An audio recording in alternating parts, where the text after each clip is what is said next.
recording, technically. And you were just saying that it is a strange time for crypto and NFTs, as if they, by nature, are not strange for the times. You're right. But it is. It's a super strange time. I mean, it's a really exciting time. I feel, and I've said this to you before, I feel a lot of anxiety when I think about NFTs because although the people who were early adopters and who have made money and done and made moves would say like, oh, it's still in its infancy. This is like the explosion of the work that's happened in the last year and the changes. I feel like personally understanding the space, not necessarily getting involved in like buying NFTs, although I know some people who have done have made a lot of money being like the early buyers, especially when Ethereum was at like $500, $300 a coin. Like some of the NFTs that I sold, someone was laughing. I saw someone from Jiu-Jitsu was laughing, and he was saying, "I can't believe I paid that for your NFT." And I was like, yeah, well, that's like back when that amount of Ethereum wasn't what it is today. So it is what it is.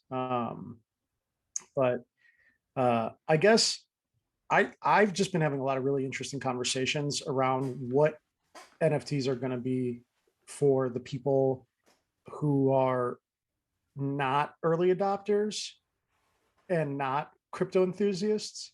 And I think scaling it in a way that's super important for people who don't have any crypto but have a credit card, like that's when adoption is really going to explode. And that's coming like now. That's what's going to happen now. So I think for me, you know, I will be dropping another NFT drop as an experiment, again, to kind of understand the space. I'm not trying to become a creator necessarily, although I create for fun, but I think like understanding and being able to talk to businesses and brands about what the opportunity in the space is, like that's what's really interesting to me, and seeing like which projects are coming online and why they're being successful or what the power of this in the future is. But I don't know. What did you, I guess, if you want to like kind of ground us in like the discussion, did you have like kind of an outline, or how did you want to start? I think you're an interesting person to talk to about NFTs because you um, are not in the NFT business. That's not what it says on your business card. Hmm. You are in a business that is going to be one of the integral aspects of what NFTs involve into. Yeah, I think so. And that gives you a unique insight into where they actually fit into business and a social structure. Hmm.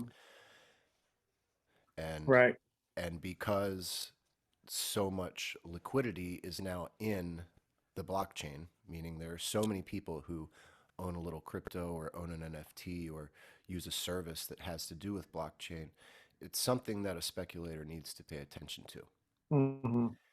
It is, in my opinion, though, still speculation as far as what's going to happen. And Yeah. so a conversation with you is like batching more data Hmm. because it gives input on the scope of what these things can do. And Hmm. I also, as a speculator, want to remind people how cyclic human life tends to be, even as we innovate, and remind them that just because they're being marketed crypto or NFTs doesn't mean that they aren't in part a phenomenon like many other things that already exist in this Hmm. country. Yeah, they're For built on a instance, framework of what came before, for sure. the And what needs were in. Well, anyway, we can break it down a little bit more. Sorry, I interrupted. Go on. oh, you're all good. The fact that in the last 10 years everyone has gotten a smartphone. Hmm. I'm going to try to change my sound really quick before Yeah, I man. Do create a you? bigger problem. Do you hear a little snapping and popping? Not at all. I think it's my. Let's see. I'm not picking it up at all, and I'm wearing my noise canceling. Good. So it's probably not ending up on the final recording. Yeah. Anyway, what I was getting at was in the last 10 years, everyone's gotten these phones in their pockets. And in the last 5 years, developers have started making apps that really work Yeah. almost on the level of like the UI of that Apple is known for, why it exists as Yeah. a Yeah. company. And I'm not sure I understand. Shut the fuck up. You're in the metaverse, bro. You're Oh deep my, into it. I am. I'm all in. What's up, Dooley girl? Things like Robinhood appeared Hmm. that made finance easy to do. Yeah. And I noticed as someone who was trading before I was probably mid adoption of online day trading, which Hmm. was several years before phone investing or speculating. Kind of different Yeah. things.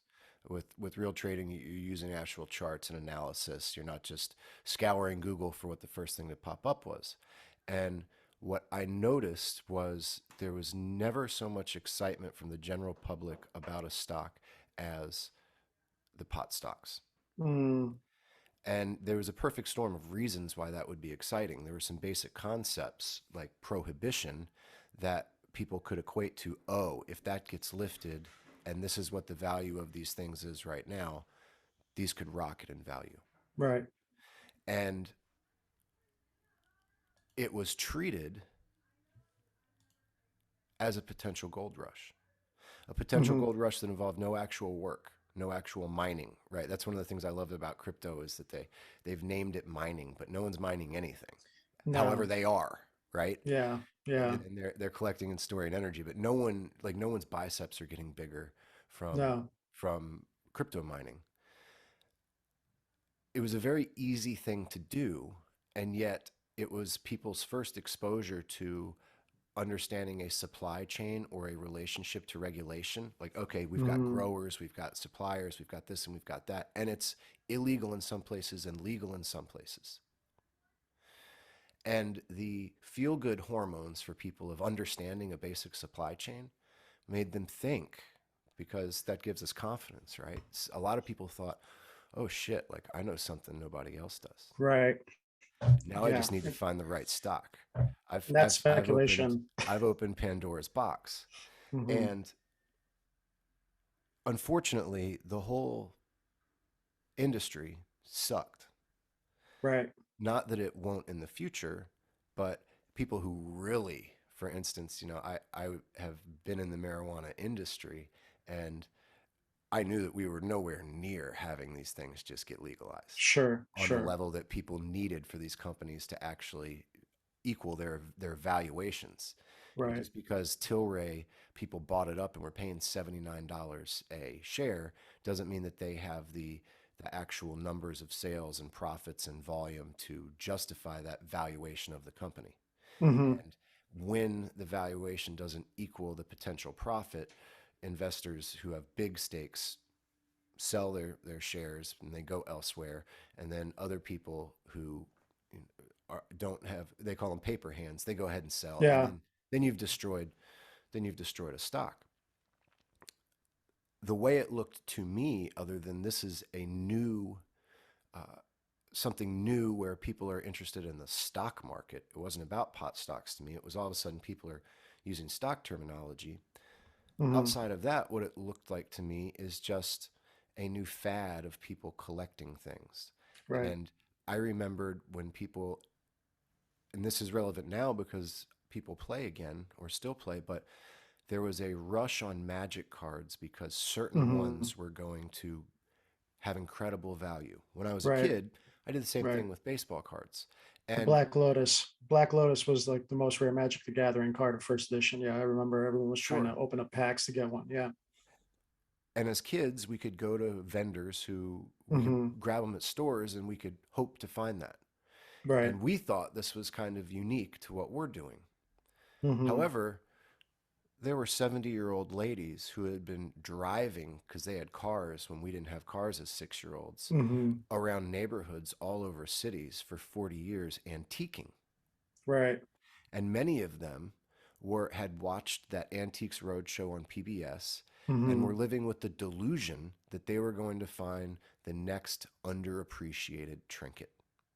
Right. And they were going to buy all of those trinkets. They were going to buy 1,000 for $20, and then at through trade shows and then through eBay, starting in the 90s, I believe, the late 90s, early 2000s, collectors from all over the world were going to decide that these things were valuable, Hmm. and they would be scarce. And that was part of antiquing, right? You'd want to know what was scarce and valuable.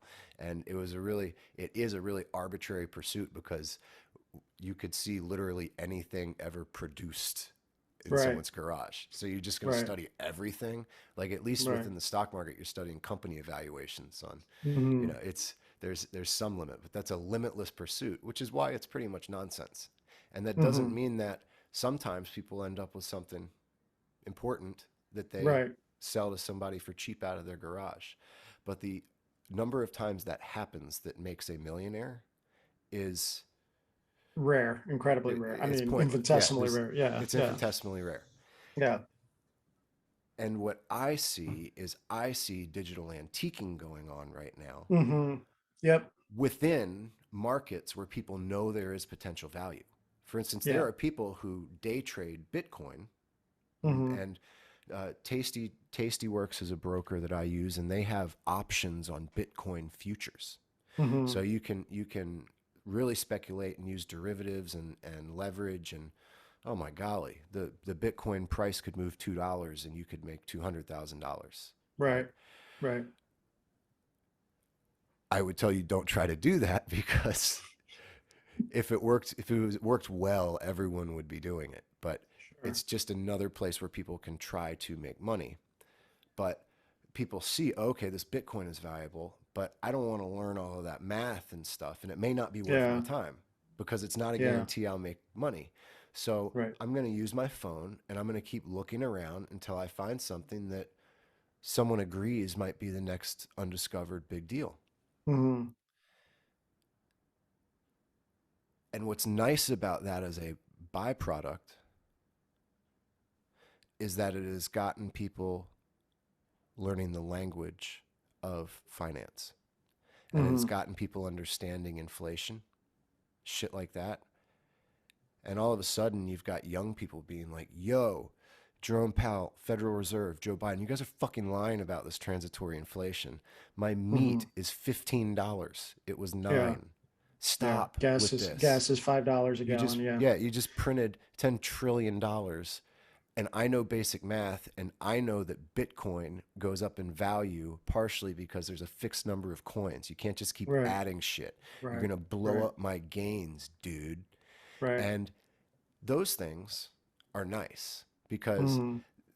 that actually helps people in life, and that actually could help voters ask for a a more true form of capitalism or a more true form of socialism, whatever they decide. Hmm. And Hmm. that could allow them to demand more transparency from regulators and politicians who rig a system. Right. And that doesn't mean that there shouldn't be rules and regulations. It just means that there should be um, some reform to Hmm. the overreach that those people have, because they for actually up until now in the history pretty much of the world, the overseers, people in power, the educated, could mansplain. They could confuse a lower class who was not financially literate, Sure. and Or get didn't voters have behind. they didn't have the entry point either, right? Because a lot of that, even if you are financially literate, let's be real, there is something to be said about how the wealth that you were born into, and kind of what your starting point is. Like some people's starting point is way beyond others, and it really depends on, I think both those factors is, and You in get to general know what you too. use. Yeah, If you're exactly. using money from day one, you it behooves you to learn money a little bit. Right. And the opposite tends to happen, and I'm speaking from personal experience too. I mean, I think sometimes too, like if there is some comfort earlier in life, you take things for granted that you wouldn't if there was more scarcity. And I think that, the people who have more scarcity earlier in life, I think sometimes are way more responsible in the long term, sometimes with their money than for those who had, and just then don't really think about, like, $20 is a much different amount of money to somebody based on who you ask. It could be, oh, Yes. it's just $20. That's fine. Oh no, that's $20. I'm not spending that. Two Yes. different conversations. And that's happening in the household currently surrounding the topic of Christmas presents, which is, one of those things where you're like, okay, like what am I What's spending it on, reasonable? and why, Right. and what's reasonable, and I think that that's a fair question to ask, especially after the last couple of years, like what is it, what is our cost of consumption? I mean, that's a whole nother conversation, but like, if we can kind of get back onto the track of what you were saying, but like scarcity is an important thing to keep in the back of our minds when we talk about this conversation too, with NFTs, with crypto, et cetera. Because to your point, you can't continuously print money and not have negative effects on the value of said money when you've been doing it for, the last 2 years uninhibited in order to try to keep an economy afloat, because of extemporaneous circumstances like a pandemic. Great word. Pretty much the moment I turned 18, I was dirt poor. Hmm. And for like 2 years of my life, actually, I guess it was 18 months, I carried credit card debt. Hmm. This was around the age of 27. I needed to move. I didn't have, moving, you got to pack your shit and you got to drive and Yeah. I didn't have the money. I didn't have the money to figure out my move. And I put it on a credit card that had no interest for 18 months. It's the first time ever doing that. I'd been dirt poor, never gone into debt on a credit card for Hmm. a decade practically. And then I get to Chicago and I have a terrible boss who had told me that I was going to be making above $70,000 moving there. And instead, I was making $25,000. And he took the patients that I was supposed to be taking over and said that I was only supposed to be making that money if it was a percentage of patients I was seeing. Jesus Talk Christ. about a piece of shit, right? Yeah. And so I couldn't afford to live in Chicago with what he was Hmm. paying me. Hmm. And all of a sudden, I got close to that 18 months of no interest. And I realized I wasn't going to be able to pay these few thousand back Hmm. on time. And the whole plan was once I got to Chicago, I'll be making minimum $70,000. And then every patient I got on top of that, Hmm. I would be making a percentage of. So it was very Right. realistic for like within 5 years making $100,000. That was his Right. scam. That wasn't real. That was his Right. fake Right. Right. business. And and that's what he had done to everyone who'd worked for him, I came to find out.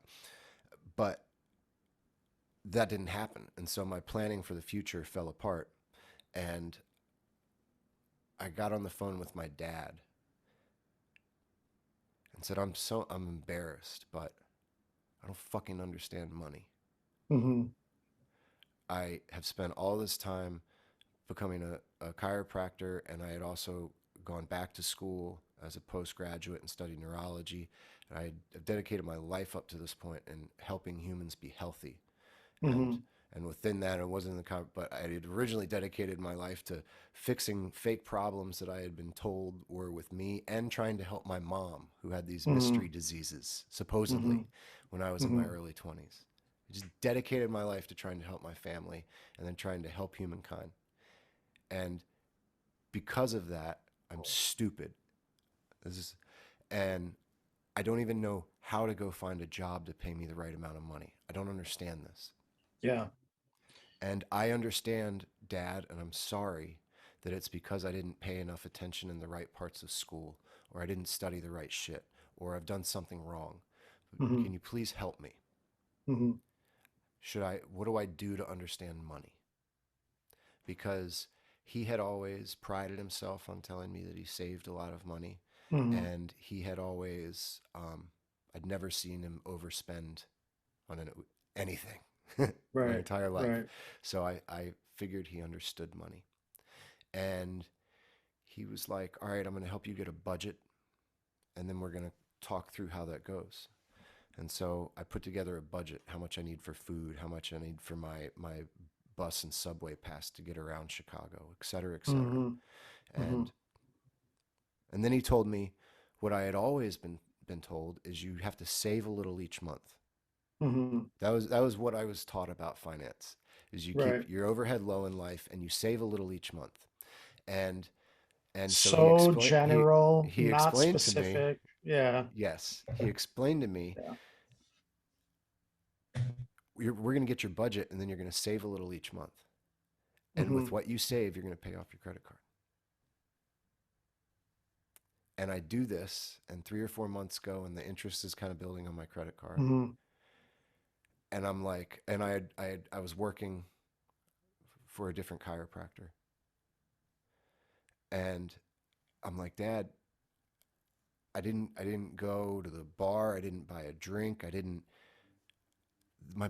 get enough money for my budget. Mm-hmm. I had 3 roommates or I don't get enough Right. money for my budget. I'm doing something wrong here.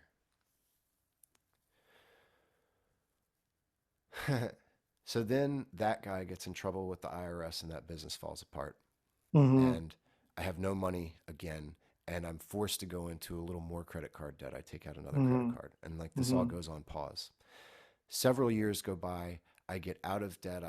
Work with a good chiropractor. I started business in a different area. I changed my life.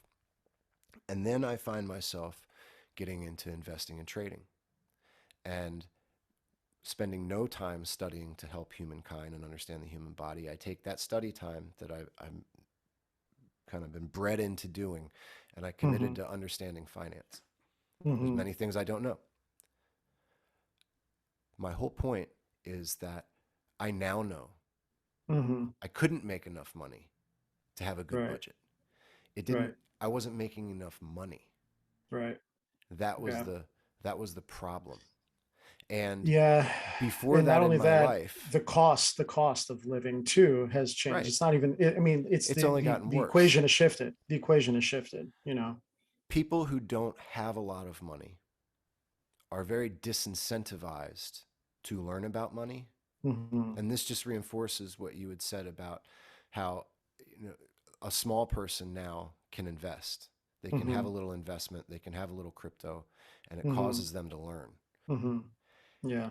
And so I understand the societal reasons why so many people in the lower middle class and lower class have zero financial literacy. It's Mm-hmm. unfortunate because instead they spend their time learning how to waste money, Right. and that's unfortunate. But now we have this thing where someone could take $10 and have bought Doge at the right time, Yeah.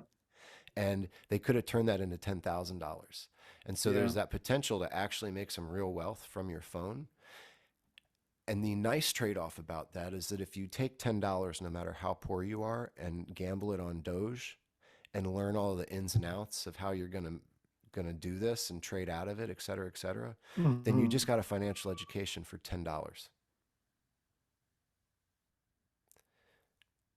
That's a pretty cool trick. Yeah. It is a cool trick. And I think that, to segue kind of into what we wanted to talk about today,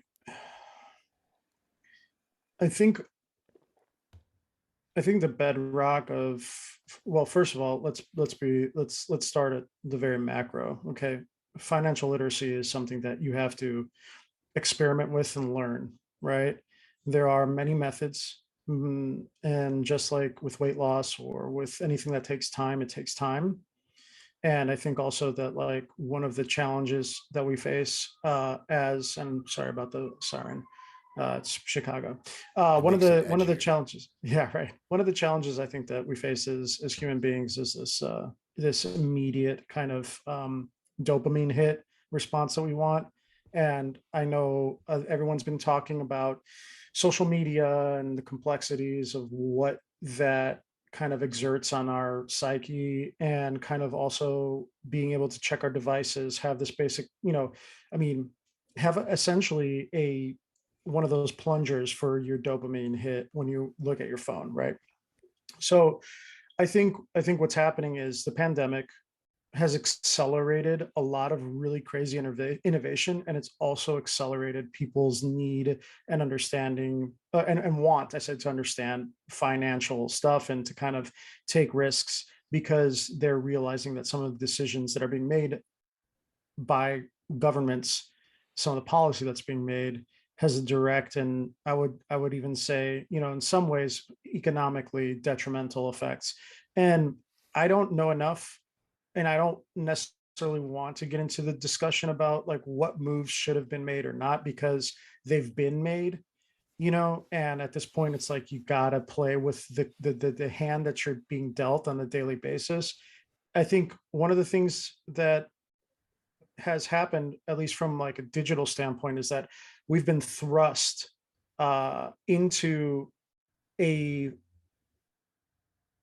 habit of being online, of being on our phones, of watching, streaming, etc., because we were also forced in certain places to be in our house and not go outside for a long period of time. So I think this innovation and this really exciting stuff that's happening in the blockchain space, in tech in general, and the way that we interface with technology, whatever the metaverse is going to mean to us, it's only been accelerated by all of this. So I see that like NFTs, cryptocurrency, are a very small fraction of a really democratized, let's start with democratized first, kind of like interaction with marketplaces that has happened because people are freaking out about like what's happening around them and trying to control and make more money, those who are entrepreneurial or who want to speculate. And then, taking that even one step further, it's like, okay, now the marketplaces are changing and there's new ones being added. So cryptocurrency, let's say the blockchain is a new market space, right? Let's talk about like, NFTs being its own kind of niche market within the cryptocurrency kind of, overarching technology. So I think what we're seeing is like choices are growing exponentially. And that means choices in like how you identify yourself, how you interface with reality, because I think that some of our actual physical choices were taken away from us in an interesting like juxtaposition. So now we're adopting habits that are sci-fi in nature, really, because we've been forced to kind of make our world be really small. I mean, obviously you're in California, I'm in Illinois. We're having this great conversation, and the support, the the stability of these tools has only increased since everyone had to rely on them, right? So now we're seeing kind of these branches off the main tree of technology that are taking things into directions that many people weren't even expecting. And while most people play on like the trunk, the branches have some really interesting things happening. Now, will those branches get sick and fall off? Probably some of them. Will some bear fruit? I mean, not to really hit the metaphor on the head, but like they could. And so now it's like the real question is, how are you climbing that tree, and what kind of tree are you climbing? Like, what are you trying to get when you get to the top of that tree? Is there still a forest around you, or like, are you at the top of the tree and now you're, up above the forest? There's a lot of tree metaphors in this comment that I'm making, but basically, I think that if you look at how the stock market was not accessible, then to your point with Robinhood, it became accessible, right? And it became accessible to people who maybe didn't want to take the time to learn what it really was, and instead went to Wall Street bets. And some of them just followed these like online profits and made profit, right? And some of them were like, no. And so now you have this whole community of people who are like zealots about Wall Street bets because they followed somebody who they thought was smarter than them or had the inside scoop, and they did things at the right time. I think some of it was a lot of chance. I think there's some very smart people there too, but they were able to organize and collectively take on Wall Street, and that was like, I think, the first ripple in kind of this desire that you're seeing a lot of people have to want to kind of take a piece back from those in power. Not to say that they want to like, overthrow the government or overthrow the economy, but to say, hey, I can make my money in non-traditional methods. I can I can invest in things that I think are interesting, even if people are like, whoa, NFT is a scam, or like, oh, crypto's a scam.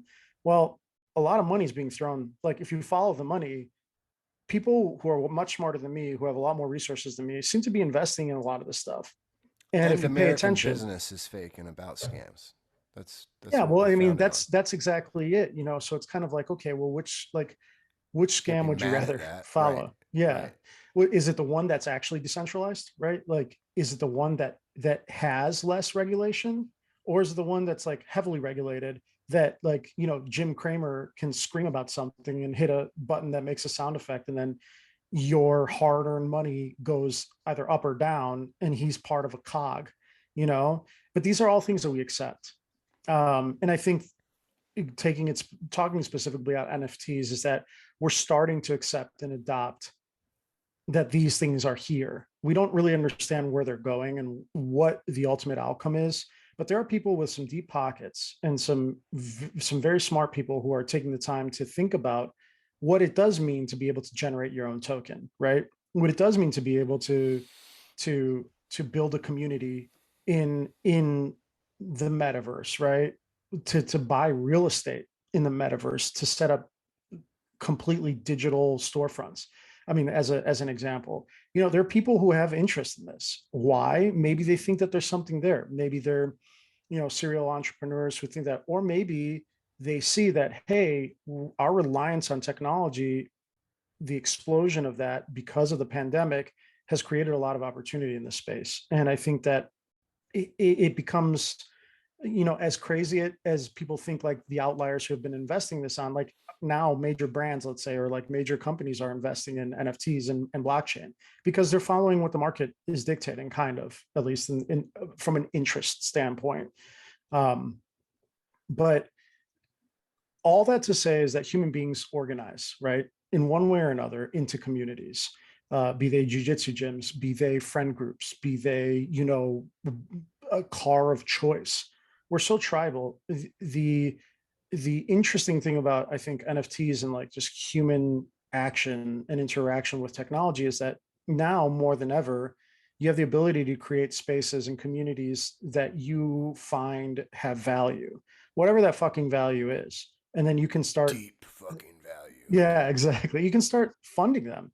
I mean, that's what DAOs are, I mean, they're communities of people who want say. They want say, and so they invest in a community so that they have voting power.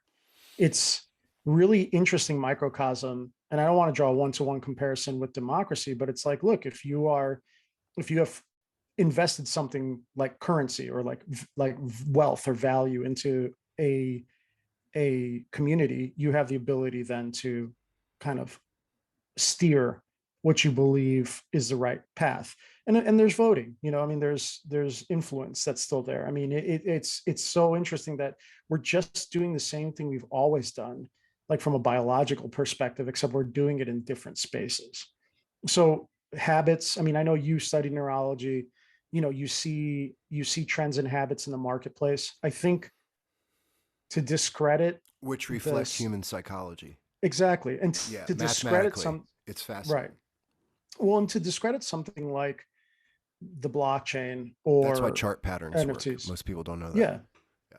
Yeah. I mean, chart patterns do work, and there are people much smarter than me who follow them. And Yeah, they're and it's about, reflections of humans' psychology. It's crazy. and Continue. it's pattern finding, right? Like, so what I Correct. do in my profession is Doubt, excitement, understanding, elation, yeah, back to yeah, midline. Hmm. right, FUD, all that stuff. But in my profession, when you talk about how you interact with the human interface, we've been trained over time, on the bedrock of other versions of interfaces that came before us, to understand certain things innately about all these programs we interface with. And then there's patterns that evolve, right? And those patterns are patterns that you can continue to refine. And you have very, huge entities and corporations that invest a lot of money and time into developing these patterns. And so, it ultimately comes back to psychology. And I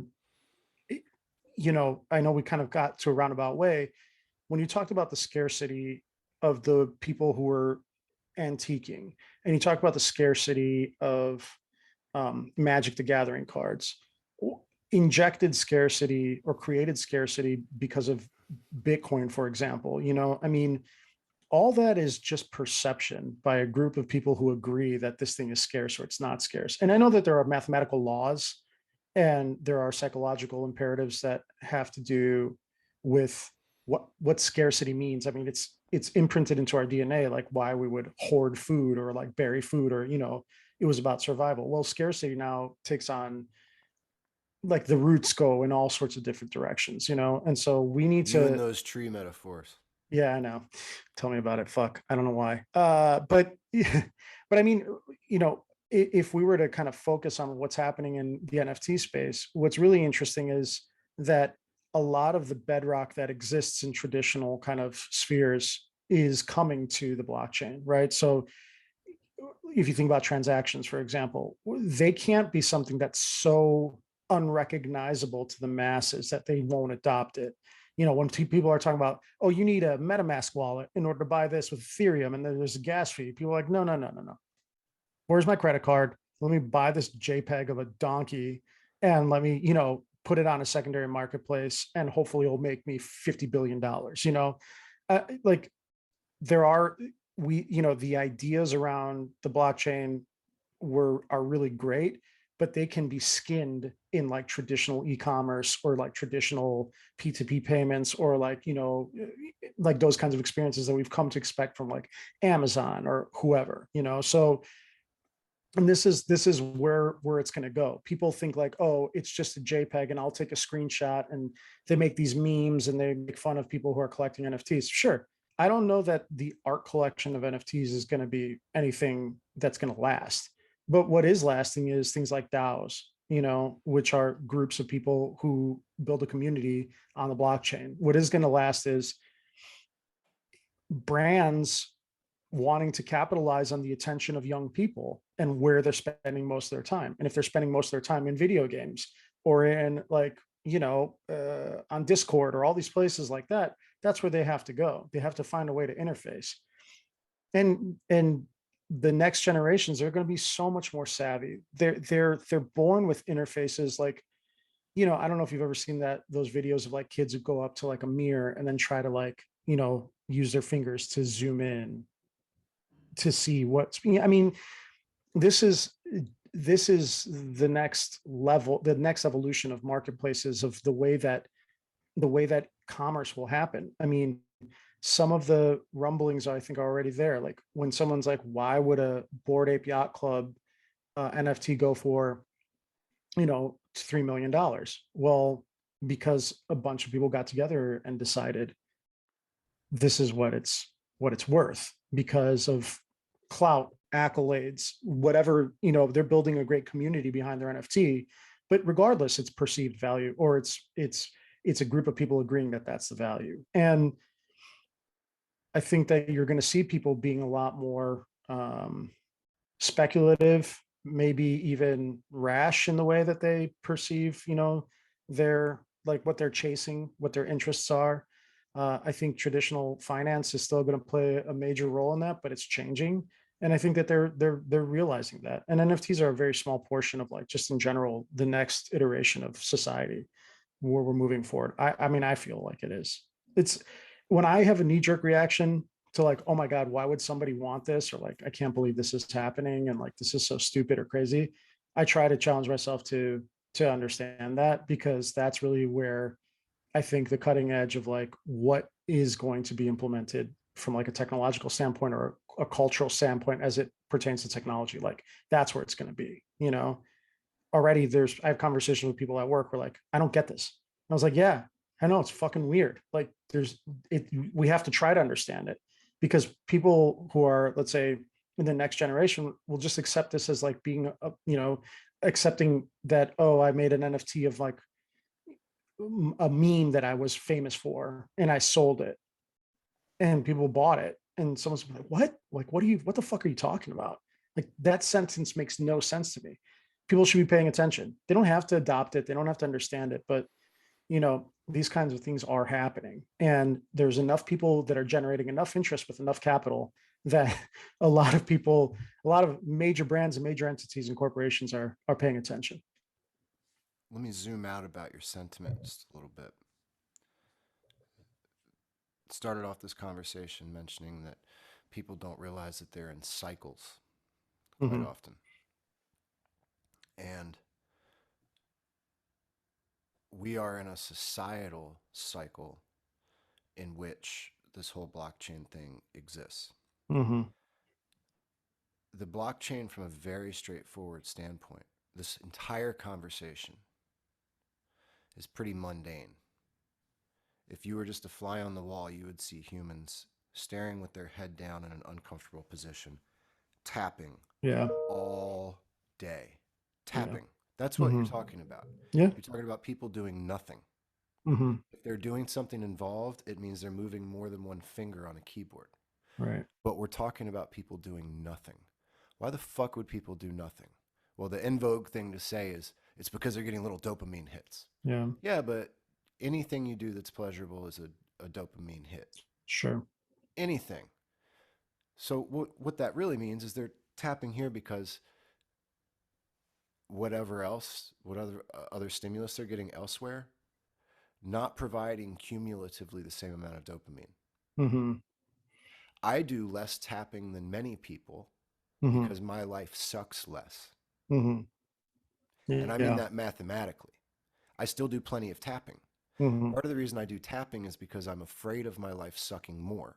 Right. And within this arc of the cycle we're in, all of us humans tapping is our revolt or revolution. Hmm. So let's go back 500 years ago.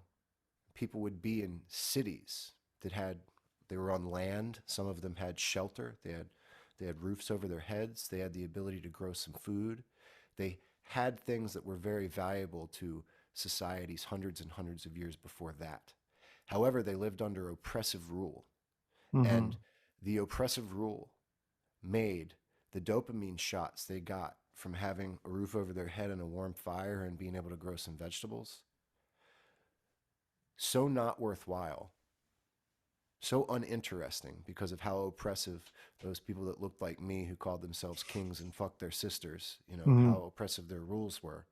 They said, we're going to get on a boat to someplace we have literally never seen and sit on that boat for months and months and months eating really, really shitty, rotting food. Hmm. And we're going to hope we end up somewhere else where are going to start from scratch to do all Yeah. of these things of scarcity that we had before. And hopefully that'll work out well. Because facing this thing head on by every time I fuck my sister, nobody makes me a lord. Hmm. I don't understand Yeah. how these kings can keep fucking their sister and they get more power, and I fuck my sister and I just get like two-headed children and Right. an STD. This doesn't make Hmm. sense. So I'm gonna sit on this boat, and right now, one of the first things you said is, I'm not so sure the people in power are doing a good job with society, and I don't want to parse out the mistakes they're making because it fucking sucks. In so many Yeah. words, you didn't say fucking sucks, but I want to think about the hand that I'm being dealt and what I can do. Hmm. And what the underlying aspect of the blockchain that is emerging as technology that's going to stay around all contains is democratization of the ecosystem. Yeah. And it uses mathematics to remove the human faults that these programmers have identified in our leadership. And instead of trying to argue with our leadership, because as bad as Joe Biden would probably be at being in an argument with someone moderately educated, you can't even get to him, Hmm. right? You can't even, that's not going to happen. Hmm. So collectively, humans, however that collective consciousness works, instead of building ships and climbing on and sitting there, they're tap, tap, tap, tap, tap, tap, tapping, and they're creating stuff that the old guard doesn't even understand. Hmm. And the not understanding is just a byproduct of they're creating something completely new because all of the outlets that have been in front of humans, the most innovative creatures to ever exist, have been shut down again in the cycle by the powers that be. Hmm. And in a universe where the powers that be, for whatever reason, like a Mark Zuckerberg, who is an independent power, but we're seeing more and more of that. He Hmm. wants to make this metaverse, and Yeah. he wants to control your life Hmm. within that. And that's going to work, right? Because there are a lot of people who still watch Fox News. There are a lot of people who stayed in England. There are a lot of people who remain. Hmm. He'll make lots of money. He he'll have direct marketing pipelines. Yeah. But other Yeah. people want to create their own ecosystems that aren't controlled by these singular or central figures. They want Hmm. to force democratization of those ecosystems. And within that, because that's the way the cycles of human nature work, marketing will again find its way into those places. Yeah. Just like marketing and royalty like Nancy Pelosi and the Bush family, they find their way Hmm. into America, which was supposed to be a free country. And it As a just quick sort of aside, happens. to make a point, Melania Trump just released NFT, Yes. Um, and I think, just to sit with the political stuff, I think that you're going to see that as a source of fundraising in the future as well, Yes. because Yes.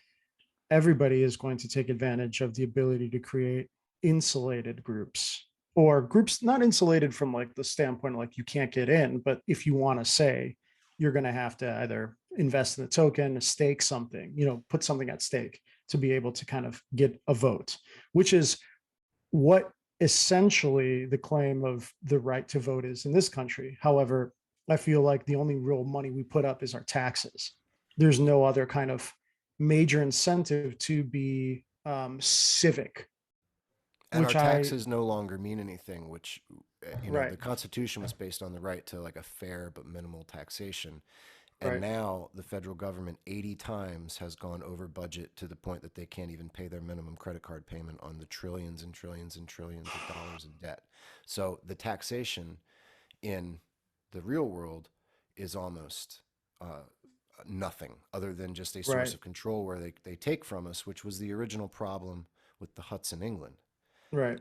And in that sense, and you mentioned Melania, think about the spells that are still cast to this day from ruling classes coming in and taking what an independent, and I realized like there people were taking from the native people of this land, Hmm. but the Hmm. idea was we're going to have our independence of life, right? Hmm. And now we have Republicans who keep telling people that they're for liberty and they're for freedom and they're for conservatism, yet they have never once reduced their spending. Right. And they claim through like taxes that they somehow give something back to the people, but then at the same time they devalue the currency by money printing.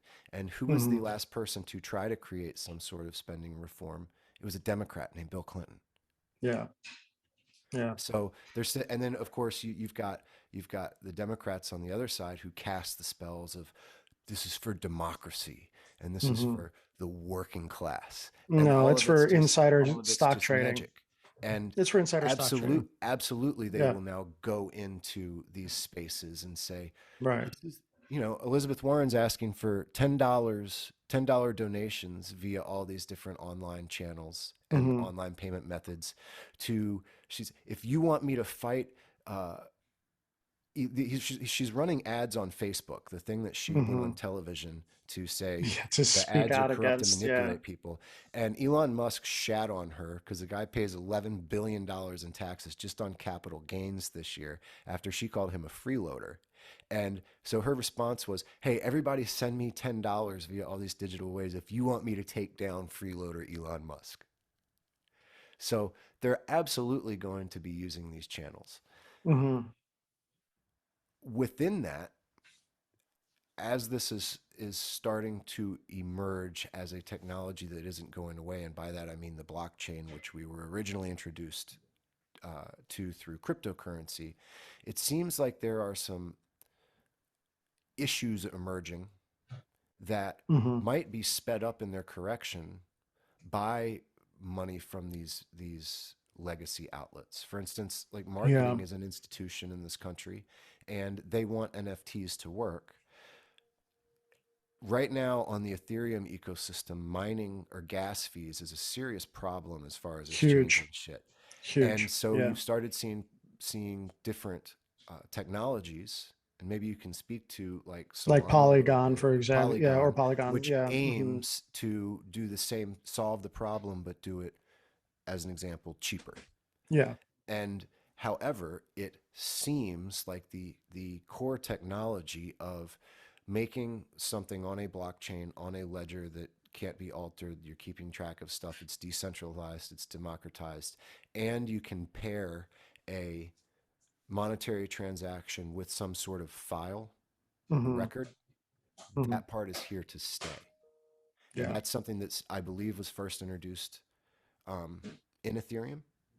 Is that right? Yeah. And then Well, Cardano tried to outdo it, but they're way yeah. down right now because they can't actually add the smart contract feature properly. So this is kind of like, this is where first to market, like if you think about a PayPal, for example, which was the first to market really about like, with P2P payments and And as an that's Elon e-wallet, Musk, right?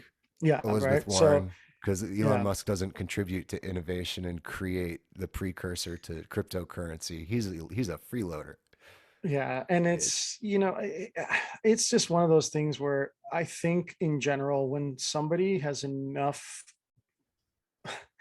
just as a sidetrack, when someone has enough of their own income and when they do not have to sit there and respect or agree with or be part of, they're following the rules as the rules have been dictated, but people who write the rules don't like it when people break the rules that they have put in place or are just doing better than them at playing the game, so I mean, anyway, I digress. Elon Musk is an interesting guy. You can't deny the amount of innovation that has come out of his brain.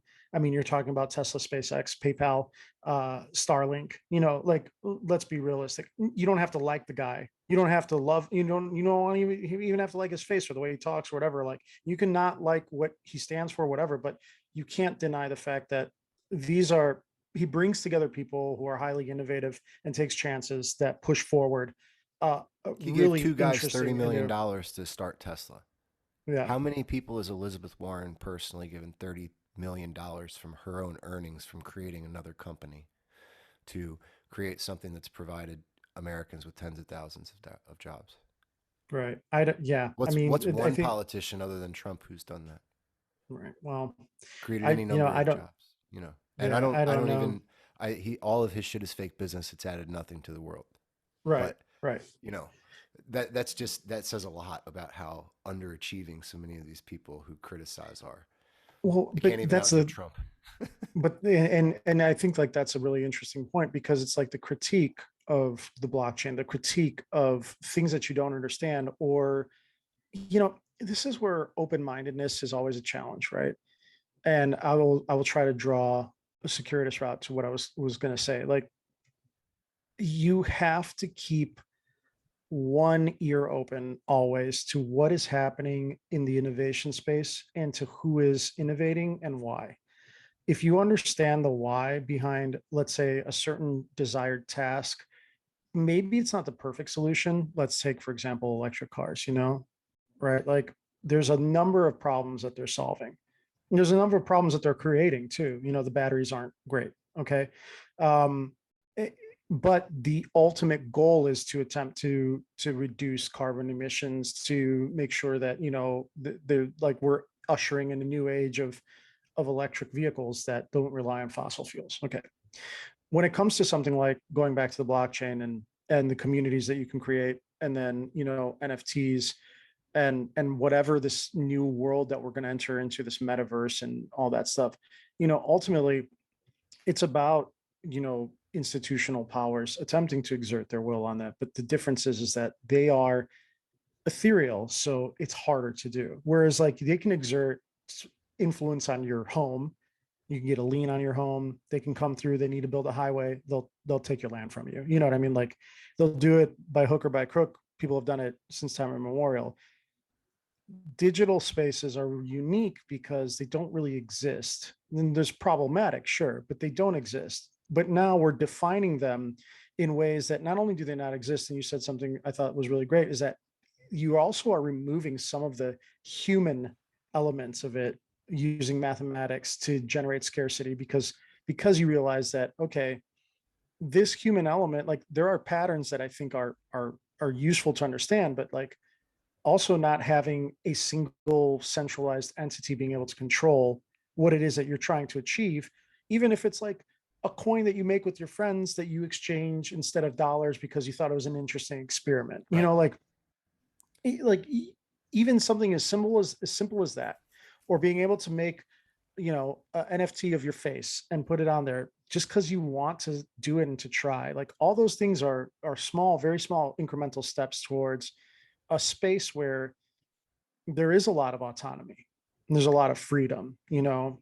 And Over and over, world powers have manipulated their own currencies once they got into power, over and Mhm. over. So that's an attempt to break that pattern.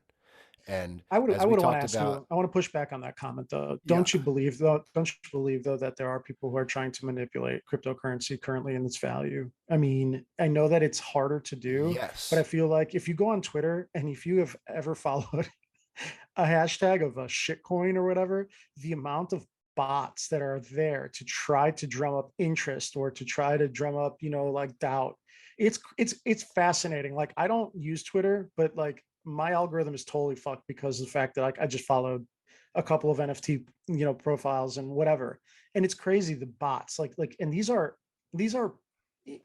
small entities, large entities trying to affect the value of a cryptocurrency. You know, like you see it happening live. specifically to those, that's why I recommend that people don't spend hours of their day Yeah.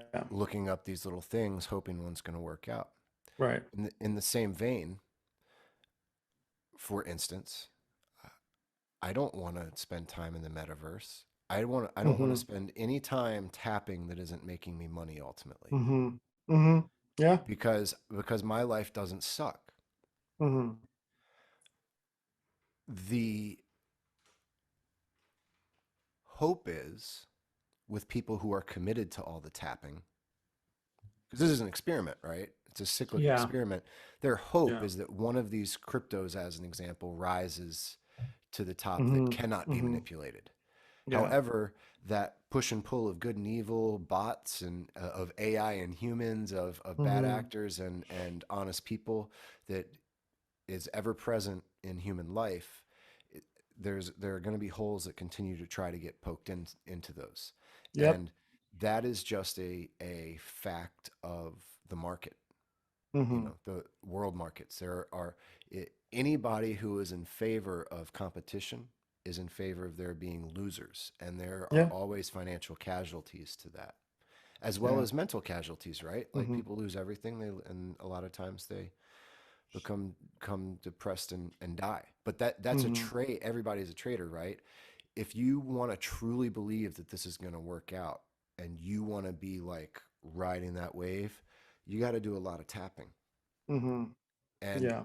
I don't personally, and part of it's because like I'm not a computer programmer or whatever, but Mm-hmm. I don't Mm-hmm. personally want to give up my real life to tap to beat somebody at something.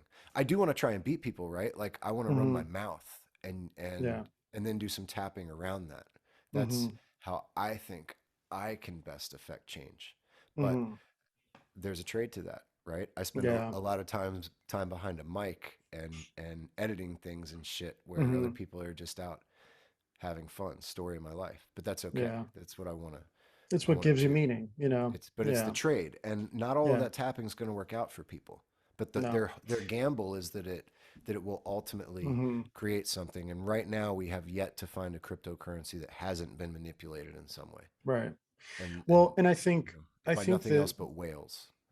right. And I think what we have to understand too is that up until very recently, and I mean the last 2 months, we were taking, at least me personally, when I was speaking about cryptocurrency and then NFTs, right? And then subsequently the metaverse, I was taking them all as separate entities. And what we need to realize is that the definition of the metaverse is encompassing the real world, this undefined space of digital life. And then the tools which interface between the real world and that, and then also the habits, which are ultimately habits that are Homo sapiens, that are ancient.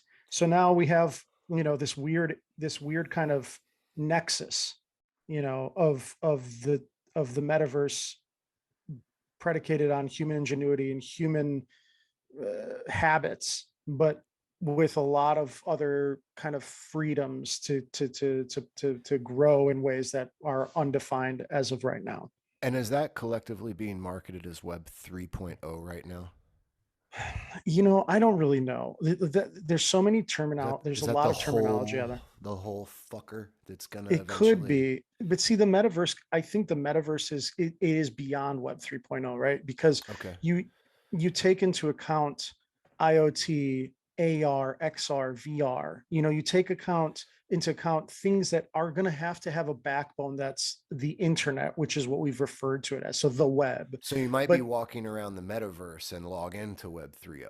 yeah, exactly. But Web 3.0 will not be necessarily housing the metaverse. The metaverse will be the universe collectively created by all of this shit. Right. That's Cool. the way I interpreted it. That's the way I interpret it. Someone might disagree. I just think that at all the digital touch points with reality and virtual reality and augmented reality, like that's where, like, I don't think definition is necessary other than to have a working terminology to be able to identify what we're talking about. So whether it's Web 3.0, whether it's the metaverse, it doesn't matter. To me, what's interesting is how we are going to grow into this new reality, because it is very strange, right? Like, people have achieved levels of consciousness that are on psychedelics, for example, that could very well mimic experience that hasn't been developed yet in the virtual world, I where might instead achieve of one right taking now. that's what's up. Instead of taking your chemical compound to get there, a number of visual stimuli can trick your brain to do the same thing.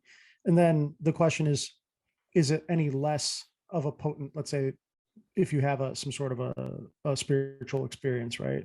Or some sort of reckoning or understanding, is it any less because the impetus or the input was a plant versus external stimuli of auditory or visual? That's Doesn't up to the matter how you get there. it doesn't matter. So, but like, I think the real interesting thing is, for me, and this is like what I scratch my head at about, is like, why are these changes happening? Why does it matter? And to who does it matter? Because they're happening, right? So kind of finding the why behind it is really interesting to me. I don't know that I necessarily will have any answers, but why we're moving towards the metaverse, What are why the we're what are the central protocols that you're seeing companies trying to use with NFTs right now? I think Outside of Ethereum, or are they all on Ethereum? no, they're not all on Ethereum. There's right now, I think what's happening is there is a race to optimize the experience for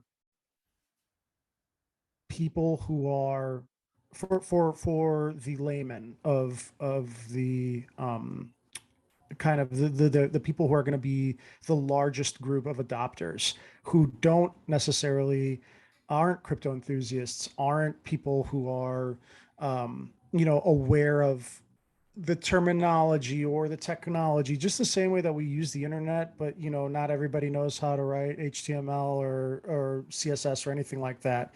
you know the thing that is really interesting to me is how you're bringing in a much larger user base and user population. And I think that we have to define and understand that, because it's happening, because there is a desire to make things feel a lot more like what people are used to right now. And that is how they consume things currently. And it takes a long time to change habits in that space, but human beings in general are a lot more rapid adopters of new technology, like you brought up the smartphone at the beginning of our conversation. If you think about the iPhone 1 versus what we're on a 14 or 15 now, I don't even fucking know. But like the changes that have transpired in the short period of time that that product has been around, and kind of the all the other ancillary parts of like interfacing with reality and technology and working from home and all that stuff, like all that is something that can happen with the blockchain, that I think will happen with the blockchain and will happen with NFTs. So I think what I'm seeing, to make a long story short, is that there is a mad dash to establish backbone protocols, blockchains, metaverse spaces, gaming spaces that people can build on top of. So we're Like witnessing right now, Roblox? like Roblox is one of them. Roblox, I would say, is probably the first true metaverse, and it's been around for a while, and people just thought it was kids playing games. Yet now Nike opens up a storefront. Lil Nas X does concerts. It's generating millions, if not, I don't know, billions of dollars worth of revenue on its currency, its native currency, Robux. Okay, so it's an enclosed ecosystem with its And own is commerce. that running on an underlying blockchain that you know of, or No, it's just no, it's not. just It's their not. It servers? exists. It exists in the web. Now, the next iteration of that very well could be. I don't know. I don't want to say no, but my understanding is it's not currently. That doesn't mean that they can't migrate it. You just use your And credit so this card is, and you buy a certain number of Robux, and yeah, yeah. Or you can scan a QR code if someone gifts you them, like the same thing as a gift card. So what I mean is, like, just from my work alone, like having it be easy for everybody to jump on board is the next major step, major hurdle for adoption. Whereas like our last conversations when we were talking about, when we were like minting stuff on OpenSea and what wallet are you using, blah, blah, blah. Yeah, that's all relevant because for the crypto enthusiast or the person who cares about security around NFTs and cryptocurrency, crypto wallets make sense. But for your dad or my dad, or like even young kids who don't even want to buy crypto and have a credit card, those transactions, that kind of, that e-commerce interoperability. backbone, yeah, that's what is going to drive adoption. And I think people are so confused by a lot of the terminology around it because up until this point it's very much been like a niche space, but that terminology is going to become normalized. It already has been. I mean, the last 2-3 years around Christmas or Thanksgiving, a ton of memes drop. People are like, oh, the one guy who's going to talk your face blue, about crypto at Thanksgiving dinner, and it's like, this is his outfit, this is what, just making fun of people who have been interested in the space. And that's fine. It's a weird, it's fun to make fun of people. I'm okay with that. I'm just saying that there's a lot of truth and a lot of money being invested in these like, whether they are, let's say like Gary Vee, for example, he's essentially starting a advertising agency, but it's specifically for NFTs, right? So it's a consulting agency around building NFTs, and he's bypassing traditional advertising companies, which are slow to, let's say, kind of launch projects in the space and say, hey, I can implement, I've got the developers, I've got the creative minds, I've got this, I've got that, I've got the clout. Let me do your launch for you. Let me orchestrate that. So now, like, there are highly specialized groups, highly specialized companies, startups, et cetera, that are really going to take a lot of brands that want to take a chance, right? And we're talking now very specifically like brands and advertising and marketing, but there are products that are going to come from this. There are communities that are going to come from this. There are going to be innovations within our cell phones, our computers. Adobe, for example, just released an update to Photoshop and Illustrator where you can mint an NFT immediately from Adobe. So if Adobe which has essentially, when you talk about, and it's not really democratized because it costs money, but like has really given you the ability to create exceptional levels of like fidelity of like photos and to do all this graphic design. One person can do the work that it took like, a bunch of people to do even 5 years ago. They're getting on board. When you see the adoption of this stuff happening to this degree across all sorts of different platforms because they see that, hey, there's an interest driving it. I think people need to start paying attention. And I'm not saying that people aren't paying attention. A big question that we run up against is like, what brands and why would want to adopt this type of technology, or to do an NFT drop, and what's the reason behind it? I think the interesting thing about NFTs is it's undefined as of yet, right? It really is. It's, you see a lot of like sports memorabilia, which is interesting. You see a lot of art, which is interesting. But what's next? And why is that going to be important? The contract itself, the ability to generate the NFT itself, I think that's what's really important. That certificate of authenticity, because that continues this arc of the story of like democratization and independence, right? And having the ability to be able to prove. You know what the real arc of the Yeah. story is that one What's day that? somebody stole half of some guy's bird that he'd killed out in the woods. Yeah, that's He true. was like, "You took my Yeah, bird leg. You prove it. promised me you would." Yeah, Exactly. And yeah, here prove we it. are. Yeah, Now we're in here the we are. metaverse because, Yeah, and every single one of the problems that we have dealt with for the last like 20,000 years has been a human created problem. yeah. Of So course it has. this is a piece of that's a piece of this cycle. Like a Gary V, right? Gary V modeled big business before they were in, Hmm. right? Yeah. So what did Budweiser used to do every single year at the Super Bowl? They came out with a slightly different bottle or can Hmm. and a different commercial theme. One, at one point it was the horses, at one point it was the frogs, at one point it was and Hmm. my bud, this bud's for Hmm. you, et Hmm. cetera, et cetera, et cetera. They, anytime uh, product comes out like a seltzer or this or that, they just come out with their own one. It doesn't even make sense, right? Like Hmm. Budweiser's supposed to be a beer and they come out with Bud Light Seltzer. Right. It means nothing. And then what happens? A certain number of people decide they get into it and they buy a little more of it.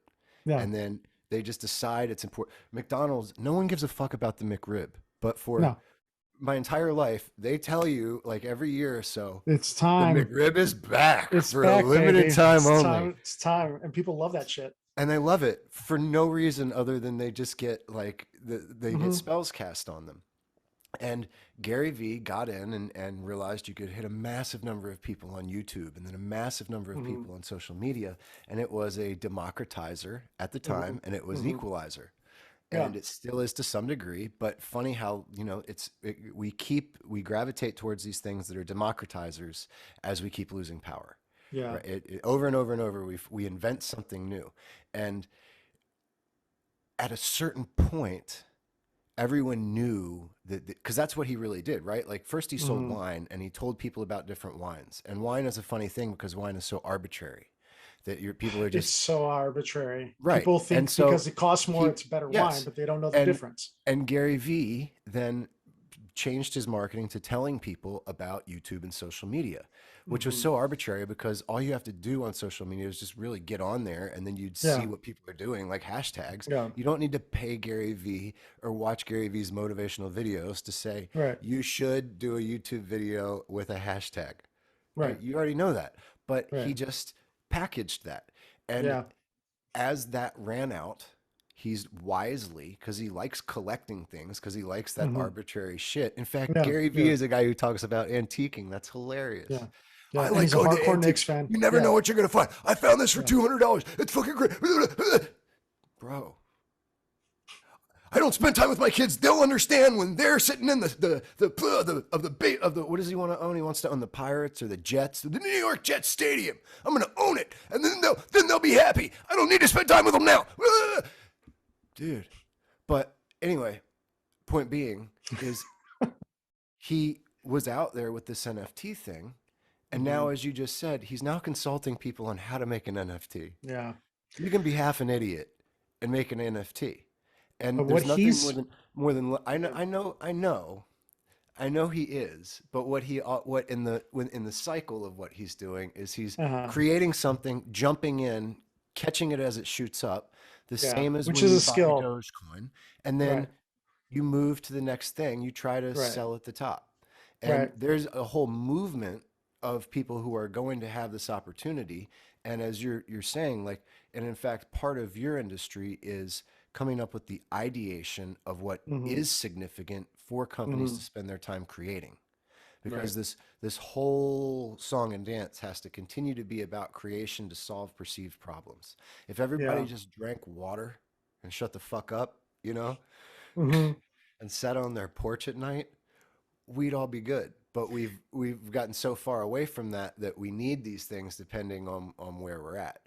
So that party's got to keep going. And there Gary V is not just because Gary V, and this is just I guess adding in a long way to what you're saying, but people should be careful when they subscribe to Gary V and try to do everything that Gary V is doing because he's already done it. Yeah. So Yeah. you're already late if you're mimicking Gary V, Well, and unfortunately. I have to say this. The thing about drinking water and shutting the fuck up and sitting on your porch, the real, In the and woods, I, which we don't have anymore. yeah. So Well, so this is the thing, right? I wonder because the amount of anxiety that interfacing with society and life and relationships and work and all this stuff, it's all, like you said, man-made problems, right? This is where, you start talking about the matrix and the metaverse, and there's no forests and there's none of this and that.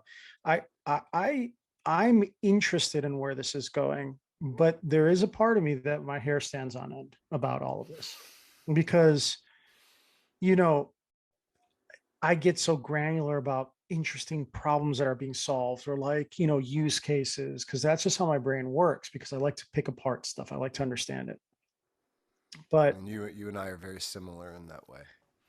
the thing is, it's like, okay, well, what about the most basic things? Like, when did it become that the basic things about, and now we're completely changing the conversation, but maybe there is some sort of a solution that is something like the matrix, unfortunately or fortunately, where if you can't tell the difference, and then this brings in the whole thing of like, are we living in the matrix? Is this a reality? Like, are we actually real? All this stuff that I mean, people, philosophers are asking. humans have believed in some form of heaven since way Yeah. before computers, which Yeah. is the answer to all this madness. Hmm. You know what I Yeah. mean? So maybe we're developing the first stages of that Yeah. kind of thing. I mean, we've talked about Wally before, like a place where the human beings get shot up to outer space because they can't live on Earth anymore because it's so polluted, and they just are like robots do all the work, and they just get carted around, and they just get food and ads shoved in their faces. And fuck, man, I mean, like, that kind of feels really prescient and fucked up. And You're but allowed to do that now if you want. You just don't have to. right. But we're being And that introduced to it, and I think like this is prepped. where, yeah, this is where I kind of worry that like my desire to make more money or to find this stuff interesting, and because I do, because there's a big, like I said, picking it apart. At what point does just because it's going to happen make it necessarily a good thing that it's happening? Like, I can, like we talked about, the democratization and the removal of It's hard to oversight. attach good to any of these things happening. If you do It's that, you hard. can It is hard. one can give themselves a permanent existential crisis.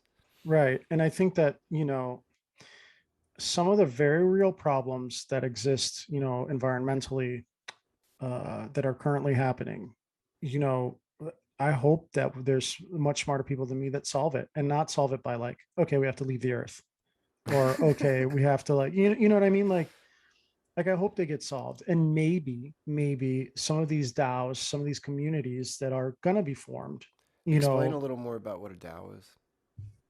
well, okay, so DAO, it's a decentralized autonomous organization.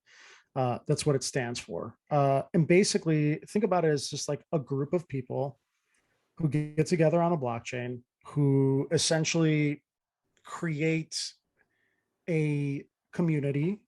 That community itself has rules or no rules. But the one thing that you can do is collectively, you have the ability to bargain, right? It's kind of like a democracy, kind of like a union, but without all of the trappings of like, it's a lot more simple. And the simplicity is that you can invest and stake something, whether it's buying a token or staking tokens in order to get voters' rights. And those voters' rights then you can vote on new projects that are coming out. And Like, is for it an example, actual is it an actual email that you get and then you click yes or no, or is it more of a mathematical? Uh, um, are the are the issues that come up more about programming versus something that I would be in think prose? Well, no, because there's a lot of DAOs that have discords, right? And if you are in each discord, you can have specific groups and servers for individuals who have invested more or less, right? And you can define the rules of said group that way. You can define it with the sale of, let's say, an NFT or a token. I don't know. I haven't really been like, I'm not a part of a DAO currently, and I haven't really been part of it to say that I know for sure that you can programmatically decide it. But usually, what it is, it's like, hey, this is a product roadmap. Like a DAO, think of it both as like an entity and like a let me take a step back. Not an entity, but a group of like-minded individuals, along with a blockchain and a token that can do something, or that there's projects that are going to be launched on said blockchain and that people can So it's like vote it's on. like a club where there's no money. Like the moment you walk in the building, the money is the club's own money, and you Sure. don't. Or No one pulls out their dollars and says, "Oh, look, I've got $1 billion." But people might know that they have a billion tokens, but sure, it just includes you as an equal vote. Blah blah blah blah blah. that, or think about it as like, let's say your DAO is like a cell phone and you really want four lenses, but the majority only want one, right? And the product roadmap is, hey, we want to make the best camera experience. What do you guys want? These are what we're thinking. These are the options: one lens, two lens, three lens, four lens. And then you vote if you have the ability to stake. So it's like both. Like when you Yes, do let's say. team jackets. Yeah, exactly. Like you can vote on the design of the team jacket. So Mm. it's like part product, part group, and it really depends on the type of project. For example, I think, I don't remember where it was. It people who was talking about on Joe Rogan or whatever, but like there was a DAO that was attempting to buy a copy, like one of the original copies of the Constitution, and there was a way to That was their crowdsource. goal. Yeah, and it was a way to crowdsource money. And like it very well could be that, Patrick, you want to run for the, governor of California, and enough people, like, you started out and enough That would be a people wild ride. invest. Well, and I think that this is like a use case that I think is going to happen. I think you're going to have some sort of an individual. I mean, it's maybe somebody with a podcast, maybe somebody who is political but doesn't want to take money from super PACs, and they Mm. say, "Hey, I'm making a organization, full transparency. You can look at the ledger, right? You can see where all the transactions are going. So it's like a super PAC, like make a And super people PAC, can but come in here and communicate, and we're not going to have any bots. directly, yeah, Well, I directly guess communicate in with it. theory there could be bots, but then Yeah, there'll but the be bots, programmers who program securities sure. from that and innovations But from that. if you don't have anything at stake, then you're not gonna get the benefit of voting. And this is, I think, like, a controversial opinion I have. Sometimes I have the freedom to be able to say this, and I think I also like kind of shake my head when I say this, but the thought that everybody has the right to vote and that it's like innate to being an American citizen, when there are very hardworking people here who aren't American citizens, who contribute more to a society with blood, sweat, money, whatever, and don't have the ability to vote. It's really interesting to me that something like a DAO, where you just know there's transparency, you say, okay, X amount of staking or X amount of whatever gives me the right to vote on whatever. It removes citizenship, it removes borders. So if there is somebody who wants Hmm. to enact change, something like a DAO would be a really powerful tool to do that. Now, there could be a DAO that wants to raise enough money and capital to change the sigil of the United States from an eagle to a duckling, and maybe there's someone somewhere who says, okay, for $60 billion you can do that, and they'll be like, yeah, okay, we're going to raise that money and we're going to fucking do it.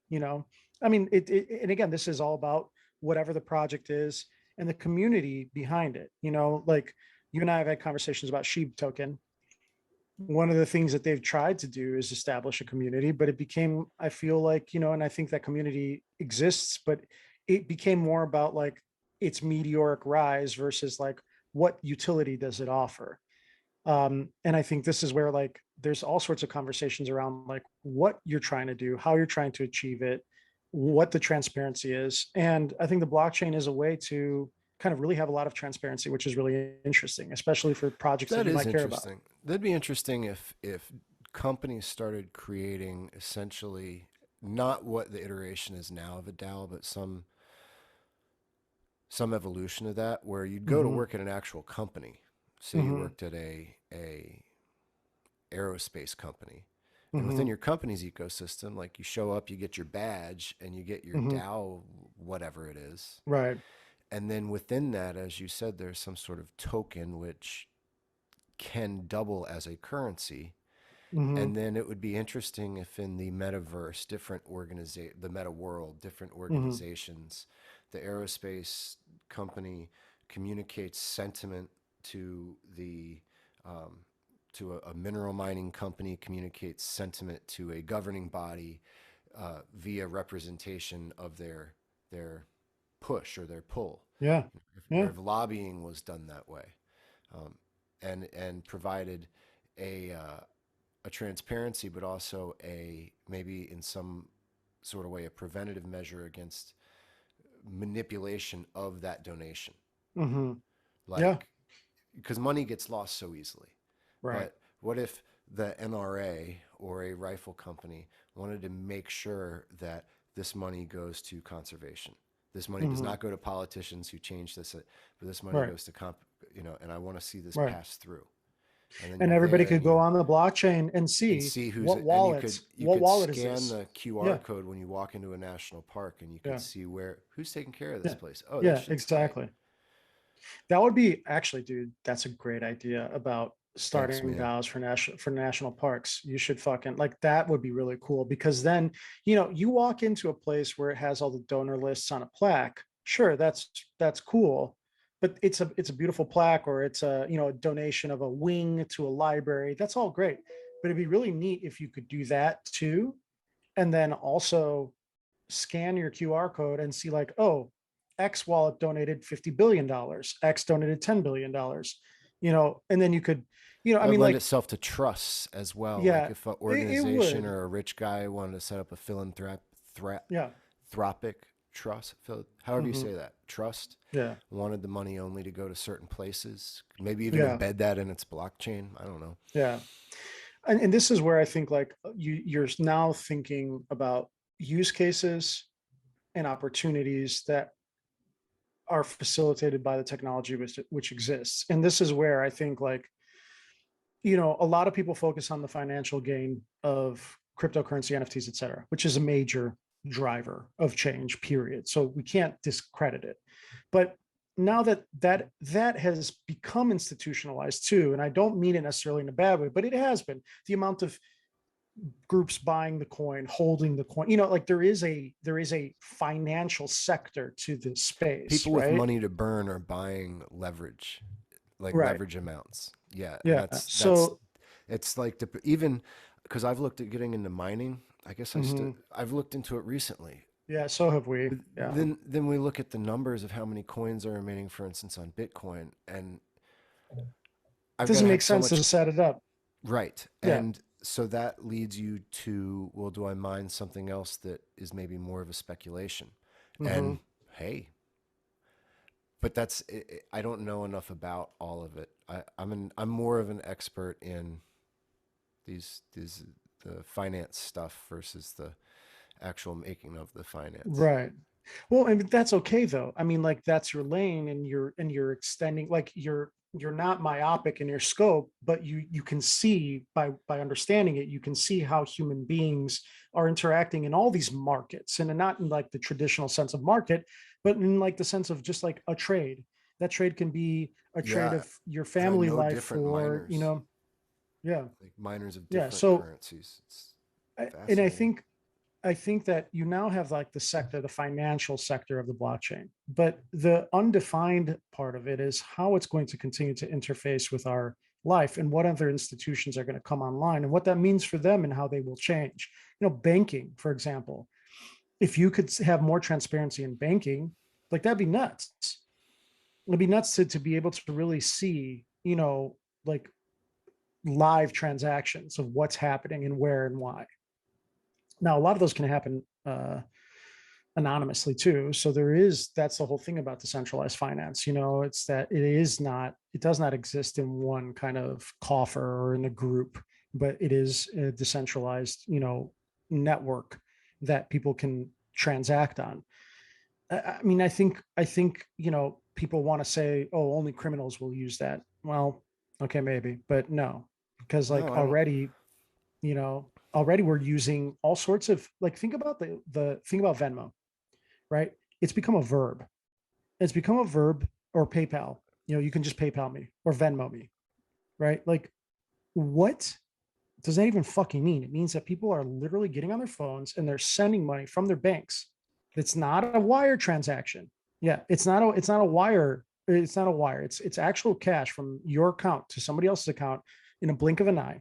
And it is replacing the way that we deal with cash on hand in our society.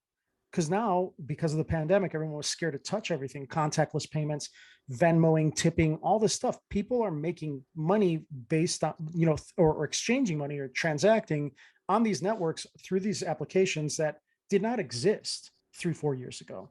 So that's already opened up how you can exchange money and for what reasons. And you don't have to disclose why you have to do that either. Still, cash is king. I mean, like, if I want the cleanest thing, I'll just give you, the most anonymous. I'll hand you a grip of dollars, of actual physical currency. It still has value. Like, this is where, people are saying, oh, well, fiat is dead, or, oh, no, it's just another method of transacting. And if I was to give you a nugget of gold, I mean, fuck, dude, you'd take that shit in, like, for a car, because then I could say, hey, current value of gold at this weight is $25,000. Let me buy your car for this nugget of gold. I only bring that up because the last time we talked, I'd be you so made a nervous really, driving to get rid of my gold. oh my God. But you were talking about how, like, prospectors would have to pull up in a wagon and, like, have gold dust that they'd have to have weighed at a trusted source for the actual. I mean, it's nuts, dude. It's nuts. And this At is some one point, part a that guy's like, I have, because the I need problem he created, he starts dollars. taking all this cold out of the ground, just Yeah. piling Yeah. it up. So he's been the one that created the problem. Now he's got to carry the whole thing around. Yeah. But that was a serious problem. It's like, fuck, dude, Yeah. my I donkey's think got it a bad still ankle. is. Yeah, I can't even care. Yeah, or you find a vein and then you die in the shaft because your dynamite fell off when you were trying to blow up a hole into the ground. I mean, like, dude, talk about entrepreneurs. Sometimes I think about those fuckers Modern who, like, miners just, don't have to deal with any of that they shit. don't. They don't. The only thing is They they just have to have to live in pay. Antarctica. Yeah, yeah, exactly. Yeah.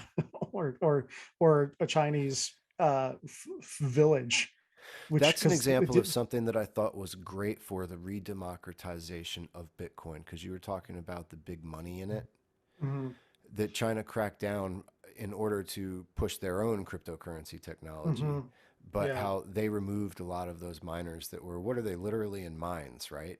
Like old I mean, mines they were like in old, cold they were just like places, farms and, and just all this. Yeah. cranking out what Uh, it was over 50% of the Bitcoin of the is world at the time, insane. right? Is insane. Yeah. And that is basically gone for now, and that's Yeah. great. I think it is great. I mean, it means that, there's more. The thing that China is doing, I think, is it's not about finance. It's not about the metaverse. It's not about democracy. It's about hegemony. China. Yeah. And that they're okay with that. I don't know. I don't know That's their enough to style. talk to speak to this, That's their but style. that is an approach, that is real and happening, and it has geopolitical consequences. It's And practical. there's a It's practicality to when you it. get Yeah. really deep philosophically into it, it's a bummer for the individual. It It's kind of is, it kind of is an inverted individual curve, but it's but a it's but a practical in benefit being a for a successful nation and a nation. collective. And Yeah, sometimes yeah, good stuff happens, like these kids are going to get their certain types of social media limited by law hmm, now. And right, they've instituted those like remasculinization programs as well. hmm, So those are interesting. You know, sometimes maybe they're good byproducts that will maybe be better for the mental health of their youth, as an example. hmm, But also they dictate how many youths there can be, shit like that. right. So, and I some mean, people it have a big really problem with that. is a control. Yeah, I mean, it's about control. A lot of Chinese people have a big problem with that and They leave. sure do.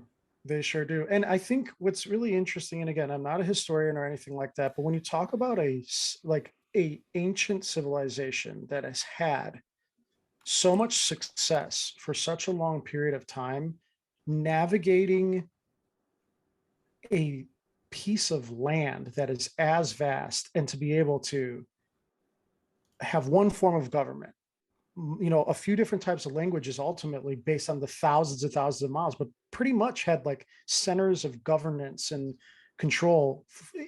It's crazy to think that they were able to be as successful as they were, and yet I think some of those tenets they're bringing into the modern age of how they were able to create such a vast, and storied history. And think about like how the size of China and the amount of dynasties that existed and the different powers that be. And we talk about Europe, we talk about all that stuff, and that was vast tracts of land as well. But I mean, there is a reason why there is some of that success from the past being echoed, I think, in the way that they're addressing the challenges of the future. And it's Cycles. it's interesting. Yeah, for sure. Absolutely. What do you see as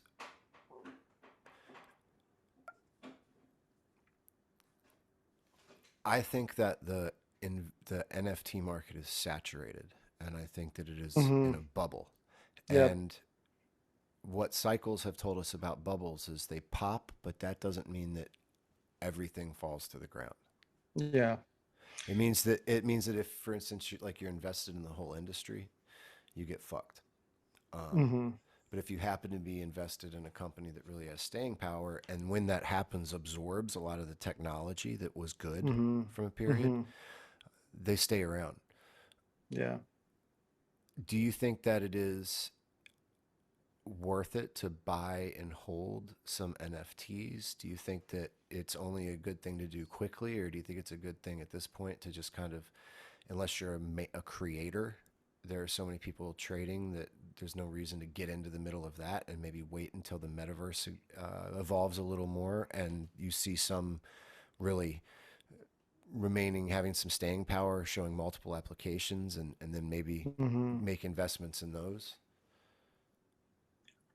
I think that's a complicated question for me. I think the layman's understanding of what NFTs is and how people are speculating is really interesting because it is the same way that people speculate on certain companies and what their perceived value is, and also kind of the way the NFTs differ is the community building and the utility that's involved in the token. Right now, that utility, except for some examples, right, uh, is pretty minimal unless you want to be part of a kind of organization like Board Ape Yacht Club that does like events and does all this stuff like parties and has benefits of ownership. Personally, I own my own NFTs and I bought one again in the very beginning as a kind of an experiment. So I don't know about buying and holding NFTs. I think there are people who are way more versed at that who have done very well financially. I think there is a bubble, it's going to pop, but I think also what really has the staying power is the future use cases around what NFTs are going to mean for like ticketing, for event access, for all sorts of other weird little industries that are going to become changed by NFTs in general. And I think that right now, I can't really say what the right thing to do is. I personally don't have any NFTs. If I really liked an artist, I've missed the boat. right? Like there was a couple of artists that I considered in the very beginning, and that's again mostly based on like their clout. It's like a new type of social media, but I would be paying attention to what's happening in the background, to the different projects that are coming online, to the type of interfacing with current ecosystems that evolve. That's where I would put my money. Like if there is a company that goes public, that is a, an interface between, let's say, the blockchain, like something like Chainlink, right? Or some sort of a marketplace, right, that might go public. Like if OpenSea goes public, maybe I'd invest in that, because that marketplace will continue to do stuff. But the NFTs themselves, you can speculate. There might be an artist that has just started putting them out, like Banksy just started listing his stuff, or there's some like streetwear collectors, like people who collect stuff. Sure, they'll probably be able to make a lot of money the same way they did buying sneakers, the same way they did buying Supreme stuff. There is a market for that, and that's a very real use case. I don't live in that space. I don't understand that. I don't have the desire for that. So that's me personally. Now, I'm making NFTs because I like to draw, and I think it's cool to make them into NFTs, because if someone wants to buy it, then they'll buy it. Then I'll make a little bit of money. If they don't, they don't, the Our art still thesis, exists. our thesis is that if you are an artist, because it is so inexpensive to create, you should be minting NFTs as part of the art. Doesn't mean your art needs to be digital. It just Mhm. means you might as well make an NFT version. It should be part of everybody's. I think monetizing your social media presence, I think making your art, making it collectible, having a community of people who want to buy your art, leveraging your Instagram, your Instagram really for money, like that works.